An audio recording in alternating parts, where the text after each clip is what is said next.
Hi everyone, my name is Zainab Ali and I am a gemmologist at Bahrain Institute for Pearls and Gemstones, DANAT. I'd like to welcome every single one of you to this webinar. So this is going to be our first webinar that is titled Natural Pearls of Bahrain.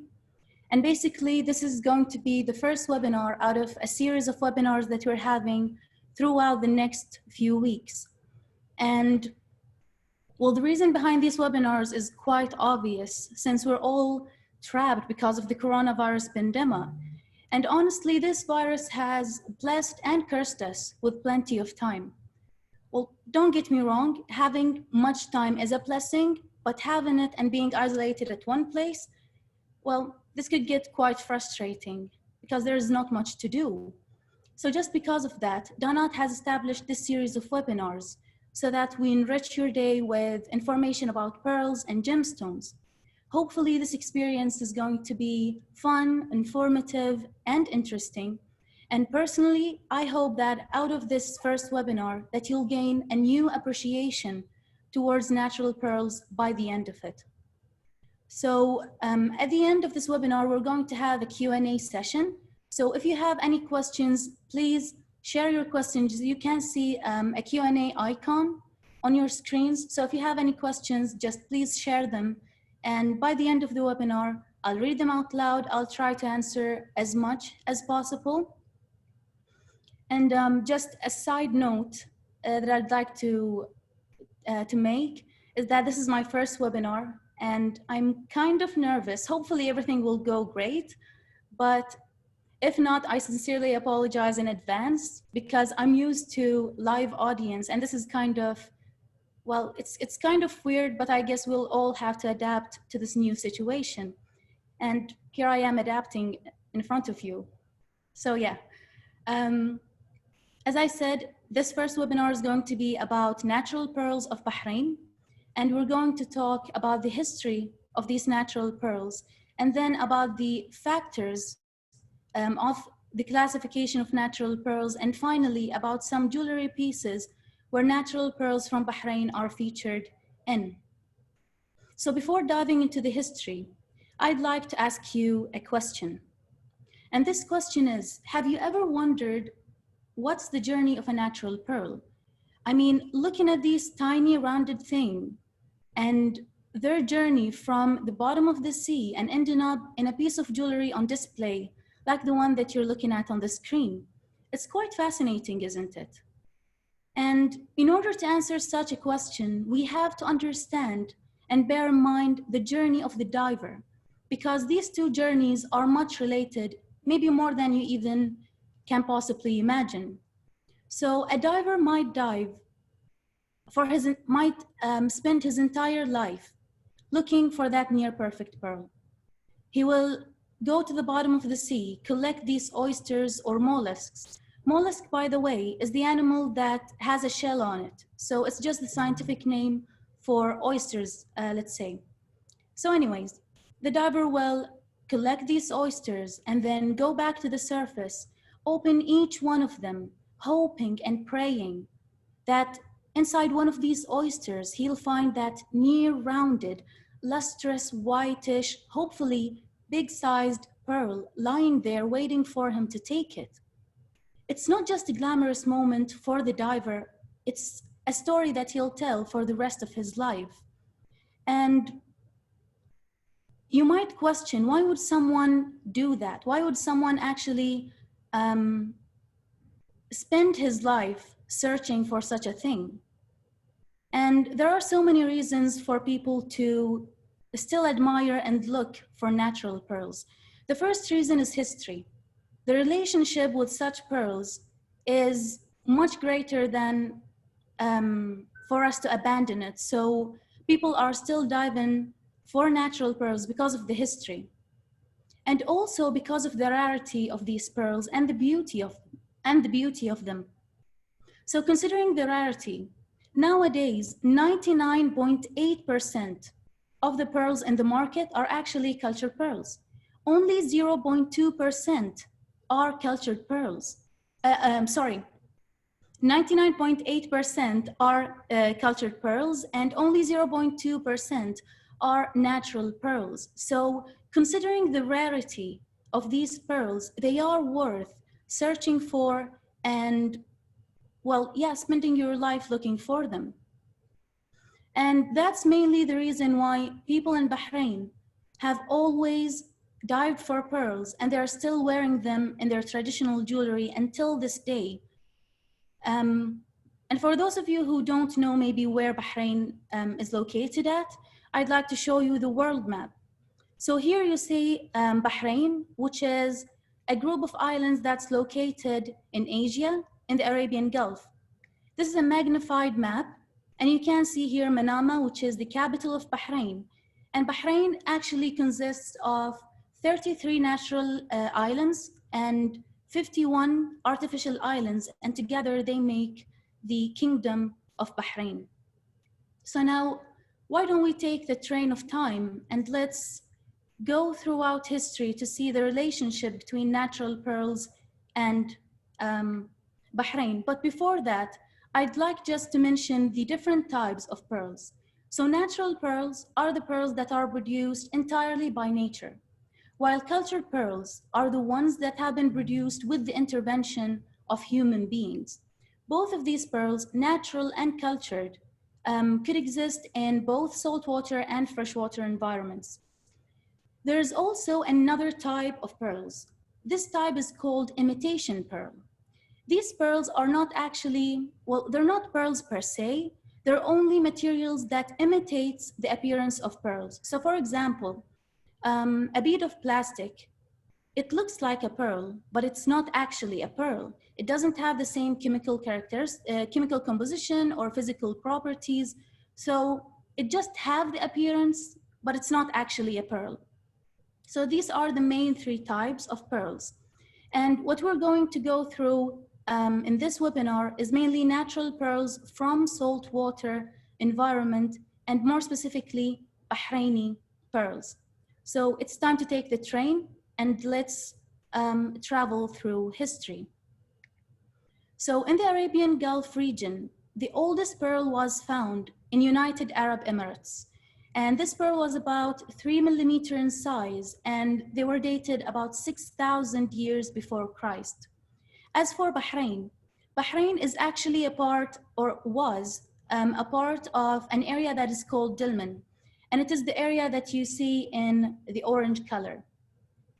So this area, Dilmun, was actually one of the ancient areas that was known for producing saltwater natural pearls for over 7,000 years. In the island that is now known as Bahrain, two pearls, which are considered as the oldest pearls that are found in Bahrain, were found in Sar. So Sar is a city that is located to the west of the capital, Manama. Both of these pearls, as you can see in the photo, are still attached to the shells. Pearls that are still attached to the shells, we call them blister pearls. So both of these pearls were dated to the early Dilmun era of about 1800 to 2000 before Christ, and they're still on display in Bahrain National Museum. So the main peak, or let's say the peak of natural pearls fishing in the Arabian Gulf was actually between 1850 and 1930, where about 70 to 80% of natural pearls were coming from the Arabian Gulf in the 19th century, and more specifically from Bahrain. Well, I'm not saying that they were coming from Bahrain because I'm Bahraini. I'm not being biased, believe me. It's just that I have evidences that proves that Bahrain was the main producer of natural pearls back then. So the first testimony was the travels of international jewelry designers to Bahrain to collect natural pearls. Such designer is Mr. Jacques Cartier. So the photo on the left is Mr. Cartier, and on the right you can see Mr. Cartier sitting with one of Bahrain's most famous pearls traders. So from the left is Mr. Kano, and then Mr. Matar, Mr. Cartier, Mr. Ducaire, and here is a pearl expert. So this expert is kind of, well, you can describe him as me back then. So he was doing kind of my job, except that we're kind of different. He's not wearing a lab coat. I'm not wearing glasses. I obviously don't have a beard. So there are a few differences, but it's kind of the same thing. So these are just a couple more photos of Mr. Cartier's travel to Bahrain. And there is also another evidence of Bahrain being the main producer of natural pearls back then, and it consists of some numbers and statistics. So bear with me, it's not gonna take long.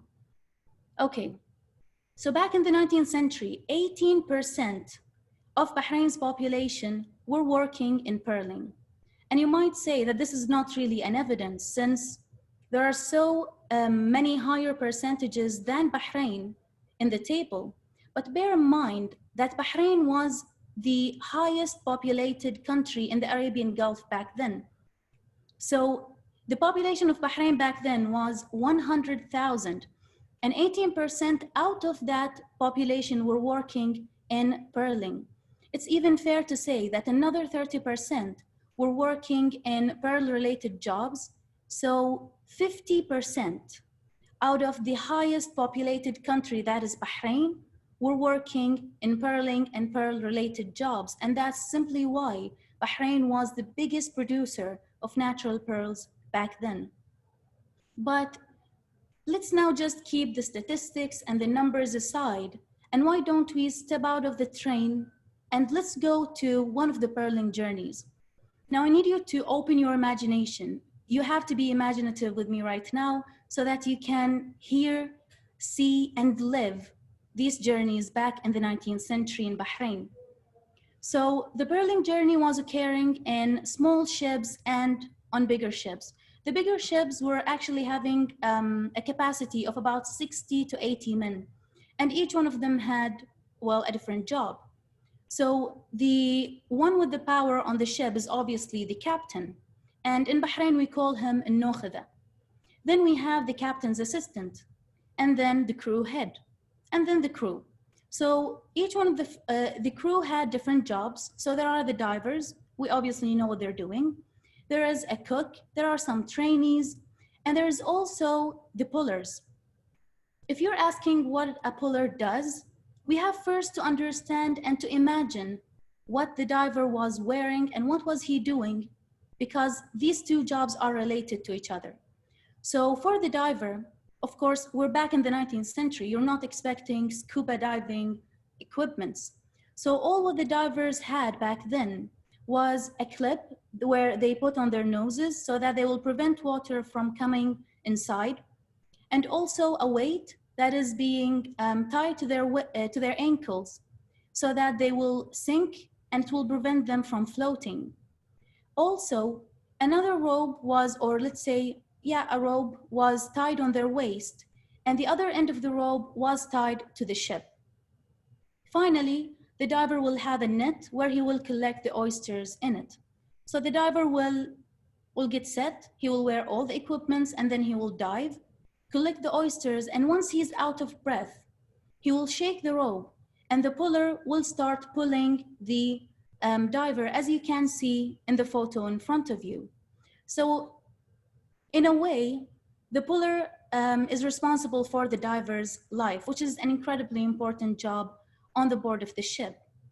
There is also a cook, of course, for the men, and there's another man that, if you're listening very carefully, you can actually hear him singing. He's the singer.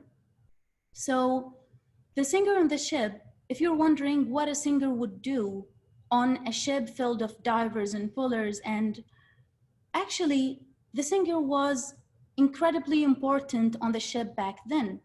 Just let's put it this way.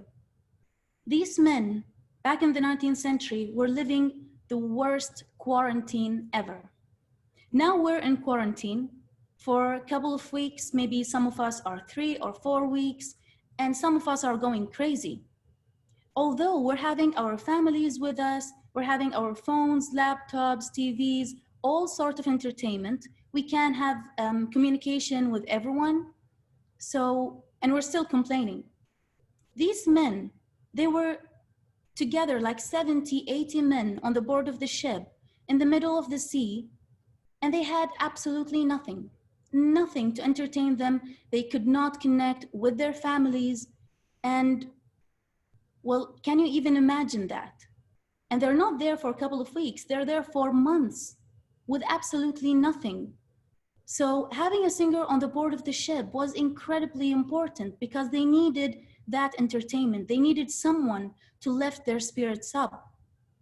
And just because he's that important, by the end of the diving season, the captain will distribute the shares over the crew. So the diver, for example, will receive 2 shares, the puller will receive 1 share, and the singer will receive 2 shares. So he is as important as the divers on the board of the ship. The diving seasons were taking place, and still until this day, by the way, from June to October, because the temperatures are not too high, they're not too low, and the fluctuation is not much. So back in the 19th century, June to October was the perfect diving season, and until this day, we're still diving in this season as well.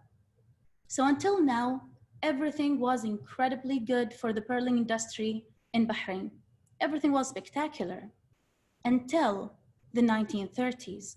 4 factors in the 1930s have greatly affected the natural pearls market, and they did not affect it in a good way. So the first factor was the introduction of cultured pearls to the world's markets in the 1930s. So for those of you who will know some information about cultured pearls, you know that cultured pearls or the culturing processes were occurring way before 1930s. The thing is, cultured pearls were accepted as pearls in the markets in the 1930s, and they've created, like they've hit the natural pearls market big time. The other factor was the discovery of oil in Bahrain. So the first drop of oil was discovered in Bahrain in October 1931, and then elsewhere in the Arabian Gulf. So having the oil industry growing up in Bahrain, many people have shifted from the pearl industry to the oil industry for so many reasons. And the biggest reason is they get to be with their families every day. They don't have to go in the middle of the sea for months. So that was a huge benefit that made so many people shift from the pearl industry to the oil industry. However, some families remained loyal to the pearling industry until this day, actually. Another 2 factors have also affected the natural pearls market, and these 2 factors are the Second World War and the Great Depression. These 2 factors have affected the whole world, and well, it was just the worst timing for them to occur for the natural pearls market, where all the revenues related to the natural pearls were decreased by 70% and even more later on in mid-1930s. Although all of these factors have affected the natural pearls market, Bahrain was actually the only country in the world that did not accept the invasion of cultured pearls to its markets. It was just simply not acceptable. We have this huge history that continues for thousands of years with natural pearls. We can't just display cultured with natural. It wasn't acceptable for the government of Bahrain. So in the 1930s, Bahrain was the only country that placed a law that prohibits anyone from selling, offering for sale, or even possessing cultured pearls for the purposes of trading. And anyone who would, well, break that law might face 1 year in prison or paying a great amount of money. And I'd like to emphasize that this law is still active until this day, and we're the only country where all what we have in our markets is natural pearls, and even culturing processes are not allowed in Bahraini waters. In order to protect the Bahraini markets, the government has established a committee. So this committee consists of the biggest natural pearls traders in Bahrain. So they were the first defense line for the natural pearls market. But as everything was evolving, the cultured pearls processes were evolving as well. Back in the 1930s, it was really easy to differentiate just by looking that this is natural and cultured, especially for pearl traders. But as these culturing processes evolved, it wasn't as easy. It was actually very difficult, and they could not continue to protect the markets. And that's why in 1990, a laboratory was established in the Ministry of the Ministry of Industry, Commerce, and Tourism. And this lab continued holding the torch and protecting the natural pearls market. And in 2017, Bahrain Institute for Pearls and Gemstones, DANAT, was established not just to protect the natural pearls market in Bahrain, but also to be the biggest natural pearls center in the world. In DANAT, it's not only a laboratory that tests pearls and gemstones. It is also an institute that provides educational courses, and we also have a research department where we're conducting several projects and researches on pearls and on gemstones. So one of the projects of the research team, for the research team in DANAT, was to dive in several places in Bahraini waters, in several pearl beds, to collect oysters and pearls, and then to conduct research and experiments over them.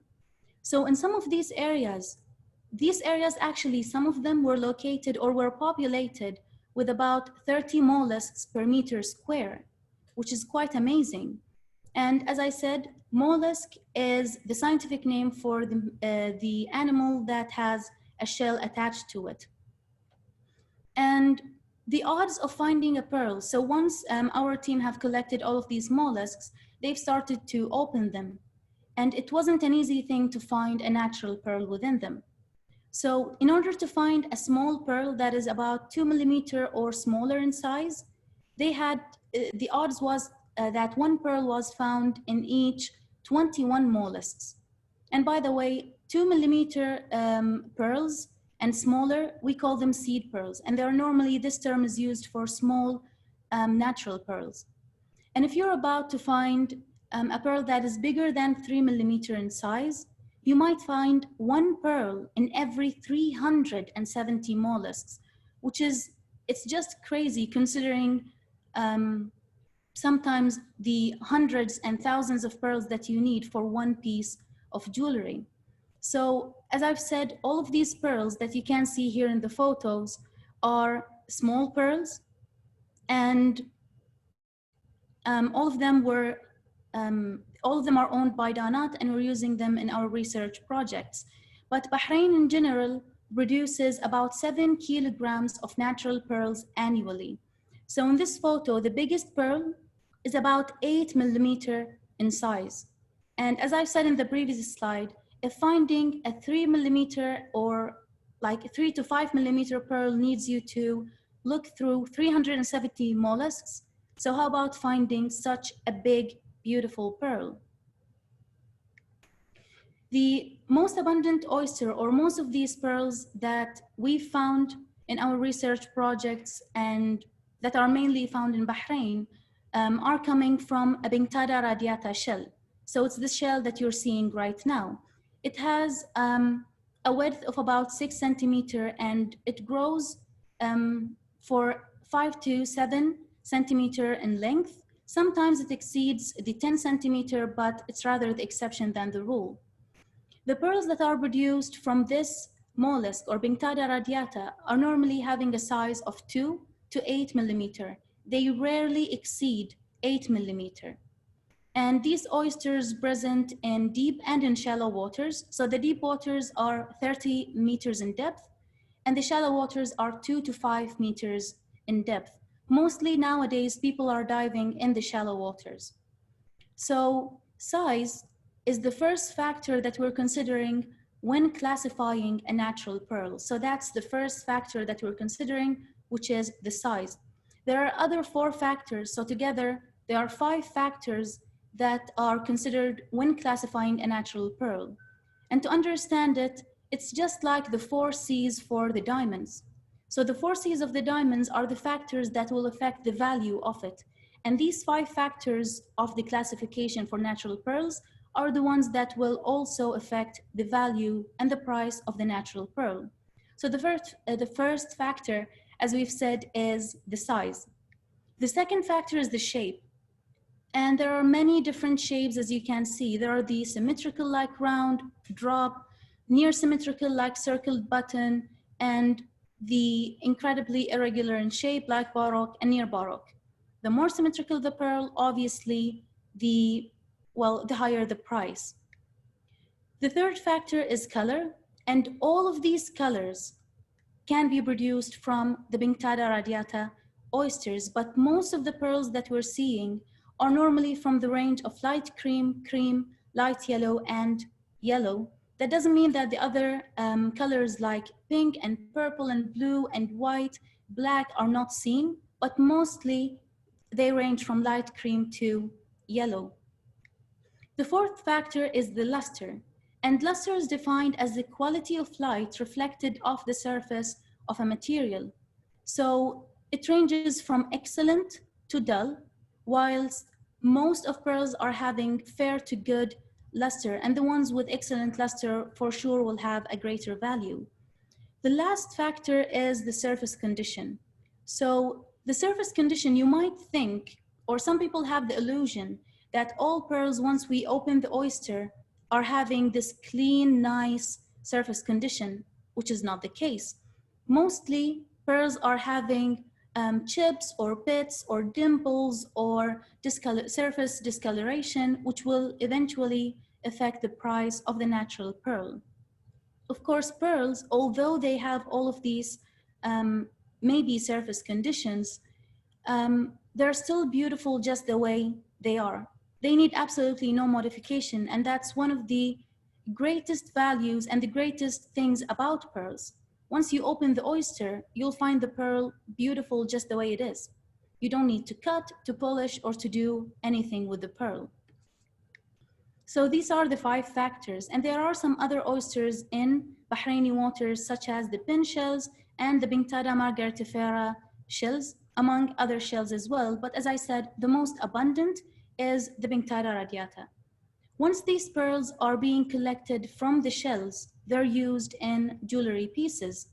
But although pearls doesn't need any modification, we need sometimes, or most of the times, pearls are needed to be drilled so that they can be placed in jewelry pieces. So the driller is called in Bahrain al-Kharrag. So he will drill each one of these pearls, and believe it or not, drilling is still occurring in the same way that you're looking at in the photo on the screen. It's still being done in the traditional way. There's absolutely no mechanized way to do so. And it needs a great patience and care, especially when considering the smaller pearls that are seed pearls, 2 millimeter or smaller. And eventually they'll end up in jewelry pieces. So this is a type of jewelry pieces where we can see the use of seed pearls. This is a twisted 11-row necklace, and it's set with natural rubies and also natural diamonds.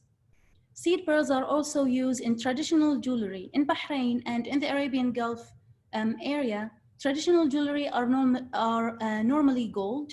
So they're being set with natural seed pearls, as you can see, natural rubies and natural emeralds. These are, this is a choker, of course, and it's set with pearls and other gemstones, as we've said. Here's a belt, a golden belt set with also seed pearls. I hope that you can clearly see where the pearls are at. Natural rubies and natural emeralds. And this is a golden cuff, also set with seed pearls, rubies, and emeralds, both natural. But pearls are not only seed pearls are being used.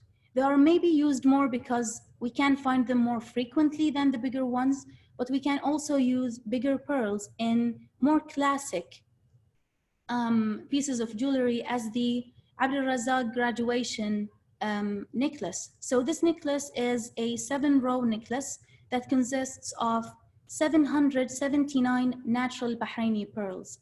And it's a breathtaking piece of jewelry that we've actually tested in DANAT, and there's a premium report for it.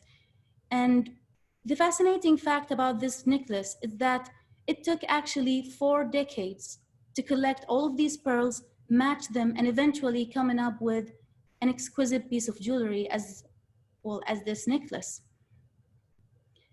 So beside the classic traditional jewelries, there are also some modern jewelry designs that also uses natural pearls, such as the Cascade of Dreams, which is, I mean, it's just breathtaking. It consists of 1,970 natural pearls, also natural diamonds, natural emeralds, and it's just a testimony. I mean, just seeing all of these ranges of jewelry pieces, the traditional, the classic, and the modern jewelry pieces, we can see that pearls are not part of the past. Pearls are are gemstones that will always be in our lives, that will always be part of the jewelry industry, the gemological industry, and they are they are indeed for the past, the present, and for the future. So after going through the history, the classification, the jewelry types, this is going to be it for the webinar. I hope, I truly, sincerely hope that you've gained the appreciation towards natural pearls that I was hoping that you'll gain by the end of this webinar. You see, as a Bahraini woman, I already have that kind of appreciation because it grew with me. Since I was a little girl, I've always loved natural pearls, and as I grew up, I loved them even more. And when I became a gemologist here at DANAT, I mean, I don't really believe that there are words that might describe how looking at pearls from a scientific point of view changed the whole thing. I never thought that I could love them more, but I actually love pearls even more as the years passed by. And hopefully I was able to deliver that idea to you, that natural pearls, their rarity, their beauty is something that cannot be duplicated. And although culture pearls are there, and for those who want to own them, but natural pearls are something that could never be beaten. And featuring them in jewelry designs it will just lift the whole price of the jewelry up for sure. So that's going to be it. I was kind of nervous, I'm not gonna lie, but I think that I've did well. I hope that you feel the same way. So now we'll move to the Q&A session. I'll go through the questions, I'll read them out loud. Okay, I can see the questions.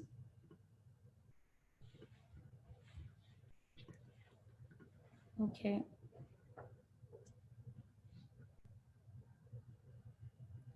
I don't know what's going on. I can't see the questions.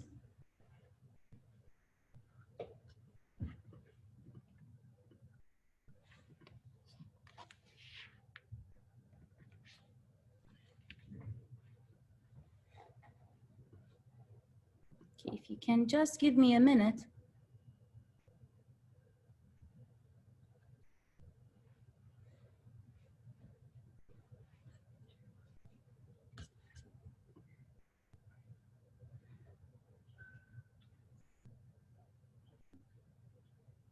Okay, these are the kind of technical issues that I was actually afraid of.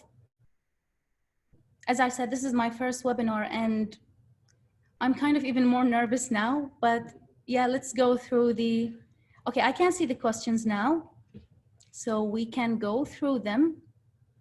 The technical issue have been solved.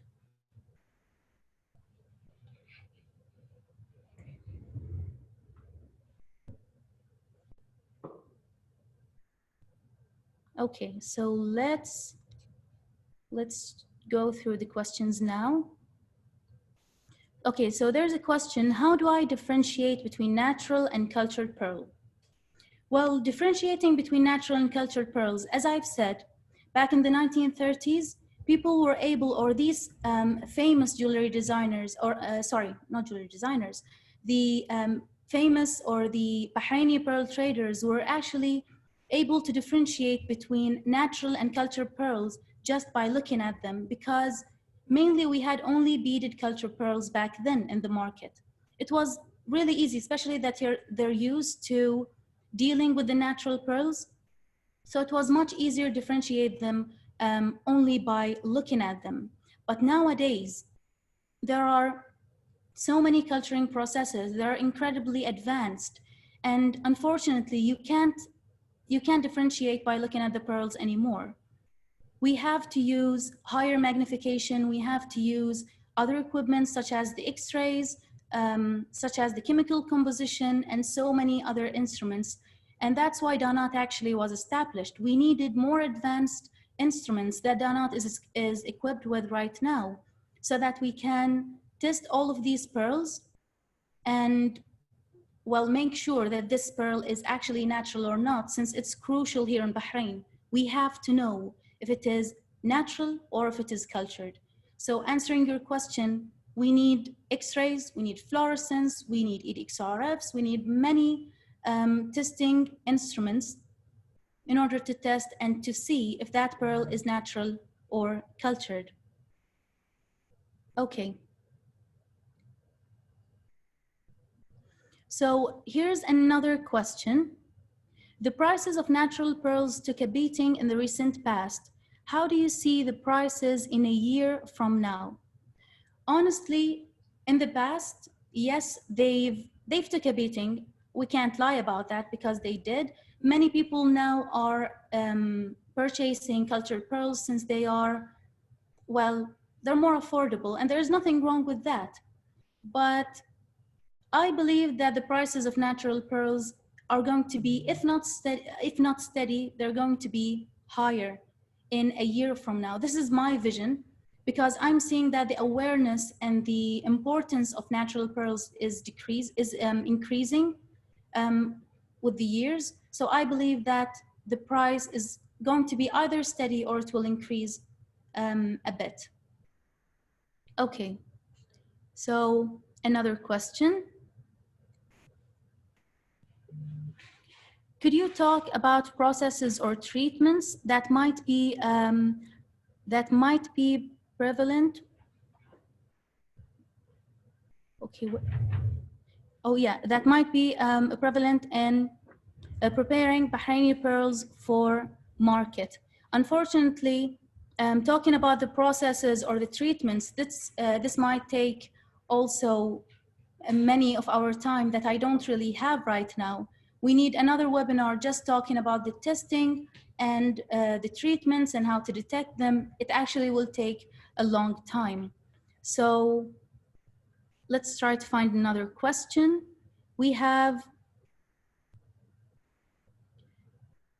okay, pearls are still weighed as chow. So yeah, many pearl traders are now actually using chow in order to weigh pearls. We all know the carat weight. So in our laboratory, we're using the carat weight, but the chow is still being used by many pearl traders, not only in Bahrain, but also in the region. And there's a formula to calculate to calculate the weight in chow. Did the sea pollution affect the quality and the quantity of pearls? Well, the pollution will of course have an impact over the pearls for sure, because it will have an impact over the animals, and for sure there will be an impact over what's within the animal, which are the pearls. We are actually trying to conduct experiments and we are trying to do some research over this matter, but for now, we don't really know what type of impact does it have over the oysters and over the pearls. Why is it always covered in red color clothes? Actually, these red clothes are there are silk, so they are just normally pearls are kept or they are kept in a red silky cloth in order just to protect them, because they're organic substances. So it's just for protective purposes. We have so many questions, and unfortunately, I sincerely apologize that I don't think that I'm going to be able to answer all of them as we're running out of time. I'm really sorry that I'm not going to be able to answer all of them, but As a final remark, I'd like to say first, thank you. Thank you for joining this webinar, and I really appreciate it a lot.